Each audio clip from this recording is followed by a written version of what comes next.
Dan berpeganglah kamu semuanya kepada tali agama Allah. Dan janganlah kamu bercerai-berai, dan ingatlah akan nikmat Allah kepadamu ketika dahulu masa jahiliyah bermusuh-musuhan.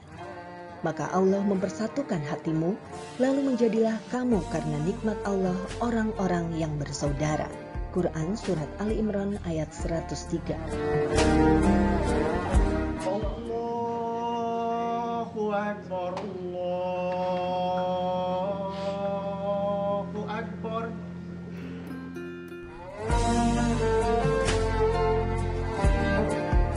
Islam hadir di bumi Amerika dan dunia dengan damai. Karena kehadiran Islam adalah rahmatan lil alamin sebagai pembawa kedamaian di dunia.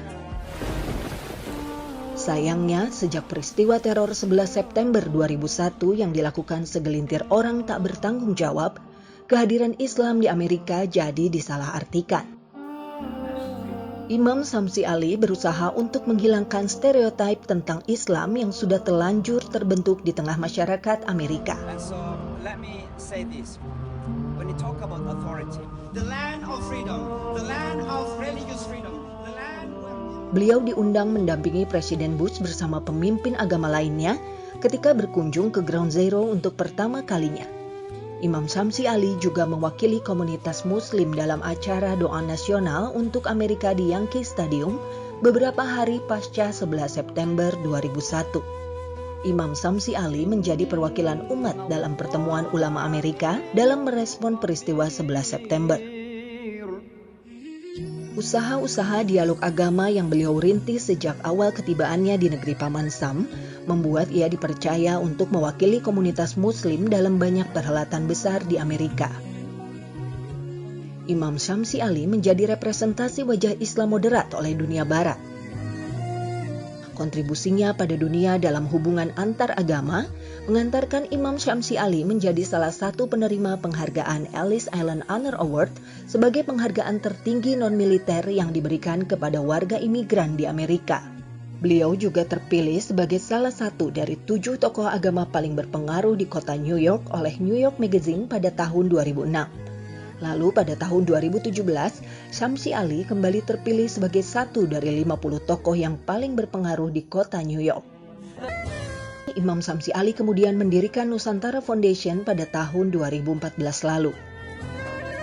Nusantara Foundation melakukan berbagai inisiatif, termasuk presentasi Islam dan Indonesia di berbagai universitas di Amerika. Rencana terbesar dari Nusantara Foundation adalah pendirian pondok pesantren Indonesia pertama di bumi Amerika. Di Amerika tidak ada satupun lembaga pendidikan Islam untuk Muslim yang tinggal di sana. Awal tahun 2018 lalu, Nusantara Foundation berhasil membeli sebuah properti seluas 7,4 hektar di kota Modest, Connecticut, Amerika Serikat. Dan sejak April 2018, gedung-gedung tua yang ada di lokasi tersebut mulai direnovasi.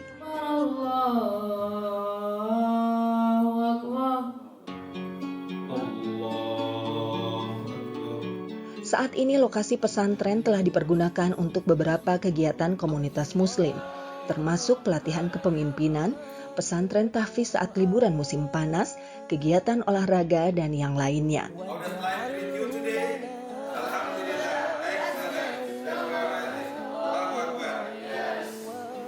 Harapan ke depan pesantren yang bernama Nur Inka Nusantara Madani ini akan menjadi salah satu ujung tombak untuk memperkenalkan Indonesia, khususnya Muslim Indonesia, ke dunia internasional. Bahkan harapan terbesar adalah kelak pesantren ini akan menjadi salah satu tunas kebangkitan peradaban Islam di dunia. Karenanya, dukungan berupa material maupun non-material sangat dibutuhkan untuk mewujudkan peranan penting Indonesia dalam peradaban Islam dunia. How does life treat you today? Alhamdulillah, excellent, great memorizing, Allahu Akbar, yes, Bismillah.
terkait dengan aktivitas Ustadz di sana, saya mau mendapatkan cerita tentang perkembangan pesantren Nur Inka Madani. Tapi sebelum ke sana, saya mau tanya, Ustadz, sebenarnya apa semangat apa yang kemudian mendasari Ustadz untuk membangun dan menginisiasi pesantren pertama di Amerika Serikat, Ustadz? Iya, jadi saya ini kan sudah cukup lama di Amerika ya, sudah 23 tahun lebih. Dan sejak saya hadir di negeri ini, saya merasa ada kegalauan tersendiri. Kegalauan saya itu kenapa Indonesia ini, secara umum Indonesia, itu tidak seterkenal seperti misalnya Singapura, Malaysia, bahkan Vietnam dan Kamboja, Filipina. Iya. Saya biasa merasakan itu ketika memberikan presentasi Islam di beberapa universitas. Lalu saya mengenalkan diri bahwa saya ini orang Indonesia. Itu biasanya para mahasiswa itu diam dulu. Ganti katanya menjadi, oh kamu tahu Bali nggak? Semua teriak. Artinya apa? Saya ini kok terheran-heran. Indonesia ini seperti bagian dari Bali atau sampingnya Bali? Maka saya ingin mengenalkan Indonesia ini melalui kerja-kerja saya karena bidang saya dakwah dan pendidikan. Saya ingin mengenalkan Indonesia itu lewat pendidikan maupun dakwah. Maka di tahun 2014 itu saya mendirikan Nusantara Foundation. Saya memakai Nusantara karena kata Nusantara ini besar, ya. Nusantara Foundation. Iya. Lalu Nusantara Foundation ini awalnya ingin mendirikan Mu'allaf Center. Ya, Mu'allaf Center karena banyak murid-murid Mu'allaf saya, mereka harus dijaga. Kalau tidak dijaga ada dua kemungkinan. Bisa kembali ke dunia lama walaupun tidak murtad, tapi menjadi pemabuk dan sebagainya, atau justru sebaliknya menjadi orang yang ekstrim, yang radikal. Ketemu mereka kelompok-kelompok ekstrim gitu ya, saya. Ya, karena semangat mereka tinggi tanpa dibarengi ilmu, itu biasanya begitu. Iya. Jadi orang ekstrim itu biasanya semangatnya setinggi langit, tapi ilmunya kurang. Itu menjadi ekstrim. Maka ini Mu'allaf seperti itu. Maka kami perlu menjaga mereka, maka saya ingin mendirikan Mu'allaf Center. Tapi 3 tahun berusaha mengumpulkan dana, nggak terkumpul. Sampai tahun 2018 yang lalu, saya diberitahu bahwa ada sebuah lokasi ingin dijual. Maka saya lihat lokasi, ternyata luasnya cukup besar ya, ada 7,4 hektar, 7,5 hektar lah. Maka saya tiba-tiba terpikir, kenapa hanya Mu'allaf Center, kenapa bukan pesantren? Karena dalam pesantren ini nanti ada Mu'allaf Center, kemudian ada macam-macam kegiatan. Maka alhamdulillah saya memutuskan untuk mendirikan pondok pesantren ini. Lokasinya sudah kita beli, propertinya sudah kita beli, walaupun masih 4 bulan belum lunas karena corona. Seharusnya bulan April itu sudah lunas, tapi karena corona terjadi, akhirnya terjadi gangguan juga dalam fundraising kita. Akhirnya kita belum lunas, ya ada 4 bulan lagi. Maka teman-teman yang mau terlibat silakan melalui Nusantara Foundation Indonesia. Ya, jadi tujuan saya adalah ingin mengenalkan kebesaran Indonesia. Karena negara yang besar ini, negara yang hebat ini, kenapa kok di luar negeri kurang dikenal? Ya. Juga apalagi Islamnya, kita ini Muslim terbesar dunia. Tapi terkadang kita lihat sebelah mata, ya dipandang sebelah mata gitu. Kenapa dulu umat Islam itu banyak pergi ke Mekah, ke Saudi Arabia untuk menuntut ilmu pengetahuan, ilmu agama. Sekarang justru banyaknya itu pergi jadi TKW-TKI gitu loh. Ya untunglah sudah dilarang. Jadi berarti ada memang shifting yang terjadi, ada sesuatu yang salah gitu loh. Dulu kita mengekspor guru-guru ke Malaysia, mengajar Islam. Sekarang kita pergi belajar Islam di Malaysia. Kan ada sesuatu yang salah di negeri kita ini. Kenapa umat Islam terbelakang gitu loh. Maka saya ingin membangun pesantren ini untuk mengenalkan bahwa kita Muslim Indonesia bisa melakukan sesuatu yang besar, bahkan di Amerika Serikat. Dan saya ingin bahwa pesantren ini ke depan, 10 tahun yang akan datang, 20 tahun yang akan datang, akan dikenal sebagai sumbangan Indonesia. Saya tidak perlu dikenal. Nusantara Foundation bahkan tidak perlu dikenal. Yang dikenal adalah bahwa ini adalah sumbangan Indonesia bagi dunia luar untuk perkembangan global kita. Itu tujuan saya sebenarnya. Nah, ini kan pesantren pertama Ustaz ya di Amerika gitu. Bagaimana respon masyarakat di sana, baik itu government-nya maupun juga komunitas-komunitas yang lain gitu? Ya, awalnya memang ada 3 hal yang cukup mengkhawatirkan saya. Yang pertama, apa kira-kira pemerintah akan memberikan izin? Ternyata pendidikan di Amerika itu tidak diurus oleh federal atau pemerintah pusat. Jadi tidak ada hubungannya dengan Donald Trump. Jadi pendidikan itu hubungannya dengan pemerintah lokal. Maka saya mendekati pemerintah lokal, alhamdulillah mereka tidak saja memberikan kemudahan, tapi seringkali menelpon atau meng-email kepada saya kapan memulai proyeknya. Karena kita sudah sampaikan bahwa kita akan membangun proyek ini. Ya namanya boarding school atau pesantren Dan kemudian ada beberapa gedung yang perlu kita bangun. Dan mereka kemudian yang mencari tahu kapan dimulainya. Karena mereka senang ada pembangunan di tempat ini. Ini tempat dulu, ini seolah-olah tidak dihiraukan. Ya, karena yang punya sebelum saya, itu kan kandang ayam. Maka tetangga-tetangga banyak yang kemudian merasa kurang enak karena menjadi kandang ayam, bau dan kotor. Sekarang alhamdulillah sudah sangat bersih, malah kita sudah pergunakan. Itu kekhawatiran pertama saya, alhamdulillah itu sudah kita selesaikan. Pemerintah sempat bahkan ikut ingin membantu. Kekhawatiran yang kedua adalah apakah masyarakat sempat akan menerima? Alhamdulillah dengan pendekatan ala Indonesia kita undang mereka makan-makan, kita undang mereka senyum dengan sopan santun, dengan pendekatan-pendekatan yang kira-kira ala Wali Songo. Alhamdulillah banyak yang sekarang ini tersenyum. Mereka datang ketika kita mengadakan kegiatan-kegiatan yang bahkan bersifat keindonesiaan. Kita mengadakan 17 Agustusan di sini di pesantren. Ya, peringatan 17 itu masyarakat setempat datang juga. Ya, ikut main bola, ikut main volley dan sebagainya. Nah, jadi ini kita sudah bisa lalui alhamdulillah. Nah, kekhawatiran ketiga saya sebenarnya adalah bagaimana mengumpulkan dana, bagaimana fundraising-nya. Tapi alhamdulillah berjalan walaupun dengan terlambat, dengan terhambat, dengan sedikit demi sedikit, selangkah demi selangkah, tapi tetap saya melakukan fundraising di Indonesia. Kenapa di Indonesia? Bukan berarti saya tidak punya relasi di Timur Tengah. Yeah. Saya ingin bahwa ini tidak diakui lagi oleh Timur Tengah. Jadi jangan sampai setiap ada proyek besar di luar negeri, kenapa Qatar, kenapa Dubai, kenapa Emirat, kenapa Saudi Arabia, kenapa di Indonesia? Indonesia ini negara besar dan duit yang beredar di Indonesia tidak kecil. Ya memang masalahnya kalau didolarkan jadi kecil. Tapi tidak ada masalah.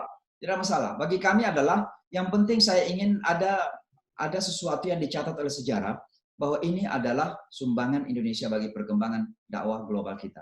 Jadi alhamdulillah tantangan itu bisa kita laluin. Tinggal sekarang bagaimana melakukan fundraising dengan ya selangkah demi selangkah. Insya Allah mudah-mudahan Allah memudahkan. Nah sekarang sudah beraktivitas berarti sudah ada aktivitas di sana, sudah ada santrinya atau bagaimana Ustaz? Ya jadi belum pesantren betulan ya. Tapi karena lokasi ini sudah kita renovasi gedung-gedung tua yang sudah ada beberapa gedung tua yang sudah kita renovasi dan sudah kita manfaatkan.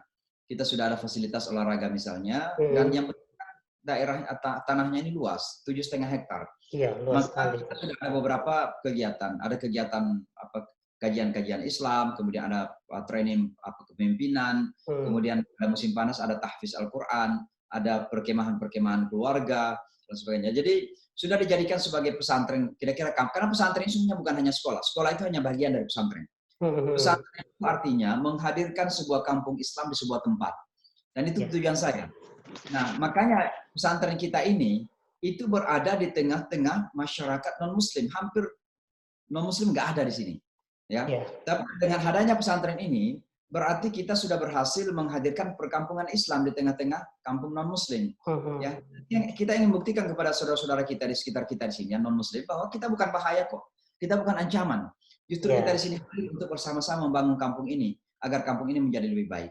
Nah, itulah yang kami lakukan. Jadi sekarang belum kita buka sekolahnya karena ada beberapa fasilitas yang kita perlukan. Kita perlu ruang-ruang sekolah, ya kelas-kelas, kita perlu tentu penginapan atau asrama.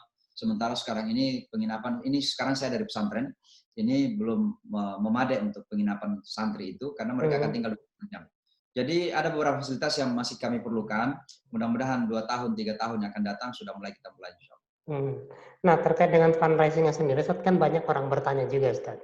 Ini anggarannya kan lumayan kalau kita bicara pembangunan pesantren yang ideal misalnya, pasti anggarannya juga tidak sedikit gitu. Nah, di luar cara-cara fundraising yang sudah dilakukan oleh teman-teman di Nusantara Foundation, apakah memang ada strategi-strategi lain yang dilakukan oleh Nusantara Foundation untuk mendapatkan dana gitu, atau mungkin minta bantuan dari pemerintah Indonesia begitu? Salah satunya adalah memang kita mendekati pemerintah daerah khususnya, karena saya memang ingin menghadirkan mini Nusantara di sini. Ya, artinya apa? Nanti kalau Allah memberikan kemudahan kita membangun gedung-gedung di pesantren ini, maka pesantren kita itu akan mewakili daerah-daerah tertentu.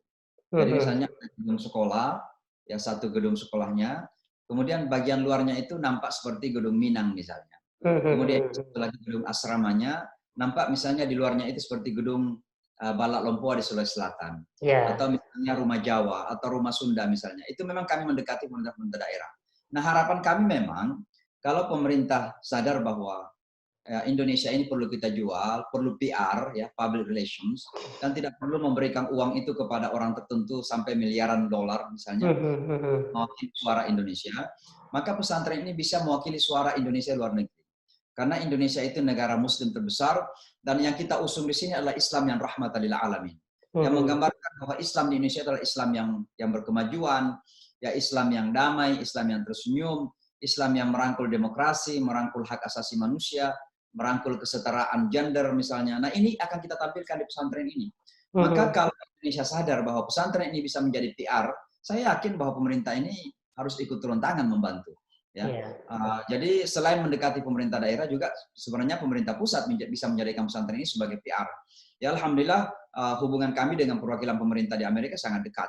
Apakah itu dengan dubes maupun dengan konsul jenderal atau konjen juga dekat, dan mereka seringkali ke pesantren melihat bahwa apa yang kita kerjakan ini sudah sebuah fakta ya, realita, dan tinggal didukung saja. Ya, tentu juga kami mendorong para wakaf ya.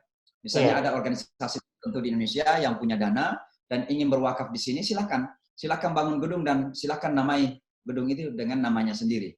Ini bagian ya, alhamdulillah ada seseorang yang baik hati dan ingin membangun wakaf masjidnya misalnya. Jadi satu masjid dibangun oleh satu orang dengan nama dari ibu dari beliau ini juga bagian wakaf.